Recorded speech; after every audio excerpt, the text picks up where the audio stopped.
ನಮಸ್ಕಾರ ಕನ್ನಡಪ್ರಭ.com ನ್ಯೂಸ್ ಬುಲೆಟಿನ್ಗೆ ಸ್ವಾಗತ. Camera person Allen ಜೊತೆ ನಾನು ಶ್ರೀನಿವಾಸ್. ಇಂದಿನ ಪ್ರಮುಖ ಸುದ್ದಿಗಳು.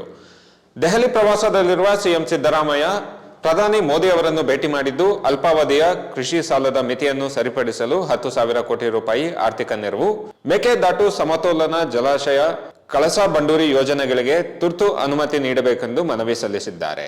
ದೆಹಲಿಯ ಪಾರ್ಲಿಮೆಂಟ್ ಕಾಂಪ್ಲೆಕ್ಸ್ನಲ್ಲಿ ನಡೆದ ಸಭೆಯಲ್ಲಿ ಕೃಷಿ, ಜಲಸಂಪನ್ಮೂಲ ಮತ್ತು ನಗರ ಮೂಲಸೌಕರ್ಯ ಸೇರಿದಂತೆ ನಿರ್ಣಾಯಕ ಕ್ಷೇತ್ರಗಳ ಮೇಲೆ ಕೇಂದ್ರೀಕರಿಸುವ ಹಲವಾರು ವಿಷಯಗಳಿಗೆ ಕೇಂದ್ರ ಸರ್ಕಾರ ತುರ್ತು ಮಧ್ಯಸ್ಥಿಕೆ ವಹಿಸುವಂತೆ ಸಿಎಂ ಒತ್ತಾಯಿಸಿದರು. ಉಪಮುಖ್ಯಮಂತ್ರಿ ಡಿಕೆ ಶಿವಕುಮಾರ್, ಇಂಧನ ಸಚಿವ ಕೆಜೆ ಜಾರ್ಜ್ ಮತ್ತು ನಗರಾಭಿವೃದ್ಧಿ ಸಚಿವ ಭೈರತಿ ಸುರೇಶ್ ಸಿಎಂ ಜೊತೆ ಸಭೆಯಲ್ಲಿ ಹಾಜರಿದ್ದರು.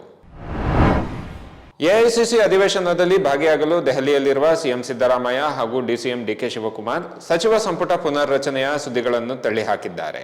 ಸಂಪುಟ ಪುನರ್ರಚನೆಯ ಬಗ್ಗೆ ಪ್ರತಿಕ್ರಿಯೆ ನೀಡಿರುವ ಸಿದ್ದರಾಮಯ್ಯ, ಸಂಪುಟ ಪುನರ್ರಚನೆ ಕುರಿತಂತೆ ಹೈಕಮಾಂಡ್ ಜೊತೆ ಚರ್ಚೆ ಮಾಡಿಲ್ಲ.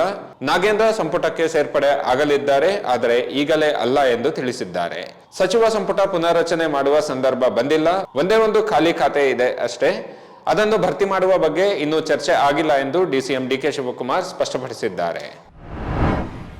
ಹಾಸನದಲ್ಲಿ ಡಿಸೆಂಬರ್ 5ರಂದು ನಡೆಸಲು ಉದ್ದೇಶಿಸಿರುವ ಸಿದ್ದರಾಮಯ್ಯ ಸ್ವಾಭಿಮಾನಿ ಜನಾಂದೋಲನ ಸಮಾವೇಶಕ್ಕೆ ಕಾಂಗ್ರೆಸ್ನಲ್ಲಿ ಹಲವು ನಾಯಕರು ವಿರೋಧ ವ್ಯಕ್ತಪಡಿಸಿದ ಬೆಳವಣಿಗೆಗಳ ನಡುವೆಯೇ ಸಮಾವೇಶ ನಡೆಸಲು ಕಾಂಗ್ರೆಸ್ ನಾಯಕ ರಾಹುಲ್ ಗಾಂಧಿ, ಮಲ್ಲಿಕಾರ್ಜುನ ಖರ್ಗೆ ಒಪ್ಪಿಗೆ ನೀಡಿದ್ದು ಪಕ್ಷದ ವೇದಿಕೆಯಲ್ಲಿ ಸಮಾವೇಶ ನಡೆಸುವುದಕ್ಕೆ ಸೂಚಿಸಿದ್ದಾರೆ.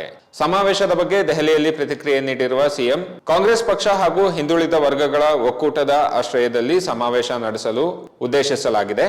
ಸಮಾವೇಶಕ್ಕೆ ಕೆಪಿಸಿಸಿ ಅಧ್ಯಕ್ಷರಾದ ಡಿಕೆ ಶಿವಕುಮಾರ್, ರಾಜ್ಯ ಉಸ್ತುವಾರಿ ಎಐಸಿಸಿ ಪ್ರಧಾನ ಕಾರ್ಯದರ್ಶಿ ರಣದೀಪ್ ಸಿಂಗ್ ಸುರ್ಜೇವಾಲಾ ಅವರನ್ನು ಸಂಘಟಕರು ಆಹ್ವಾನಿಸಿದ್ದಾರೆ ಎಂದು ತಿಳಿಸಿದ್ದಾರೆ.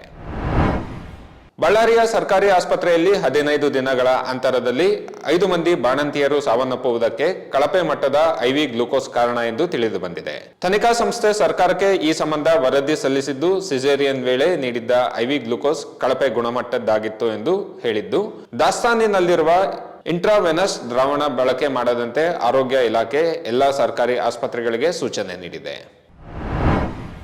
ಮುಸ್ಲಿಮರಿಗೆ ಮತದಾನದ ಹಕ್ಕು ನೀಡಬಾರದು ಮತ್ತು ದೇಶದಲ್ಲಿ ವಕ್ಫ್ ಮಂಡಳಿಯೇ ಇಲ್ಲದಂತೆ ಮಾಡಬೇಕು ಎಂದು ಹೇಳಿಕೆ ನೀಡಿದ್ದ ವಿಶ್ವ ಒಕ್ಕಲಿಗ ಮಹಾಸಂಸ್ಥಾನದ ಮಠದ ಚಂದ್ರಶೇಖರ ಸ್ವಾಮೀಜಿ ವಿರುದ್ಧ ಎಫ್ಐಆರ್ ದಾಖಲಾಗಿದೆ.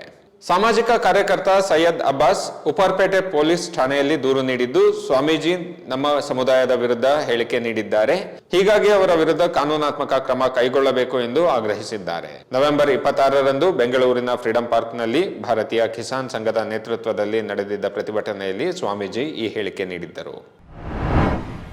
ಬೆಳಗಾವಿಯಲ್ಲಿ ಡಿಸೆಂಬರ್ 9ರಿಂದ ಆರಂಭವಾಗುವ ಚಳಿಗಾಲದ ಅಧಿವೇಶನದಲ್ಲಿ ಮಂಡನೆಯಾಗಲಿರುವ ವಿಶ್ವವಿದ್ಯಾಲಯಗಳ ತಿದ್ದುಪಡಿ ಮಸೂದೆ, ಕಾರ್ಮಿಕ ಕಲ್ಯಾಣ ನಿಧಿಯನ್ನು ಹೆಚ್ಚಿಸುವ ಕಾರ್ಮಿಕ ಕಲ್ಯಾಣ ನಿಧಿ ತಿದ್ದುಪಡಿ ಮಸೂದೆ ಸೇರಿದಂತೆ ಹಲವು ಮಸೂದೆಗಳಿಗೆ ಸಚಿವ ಸಂಪುಟ ಅನುಮೋದನೆ ನೀಡಿದೆ.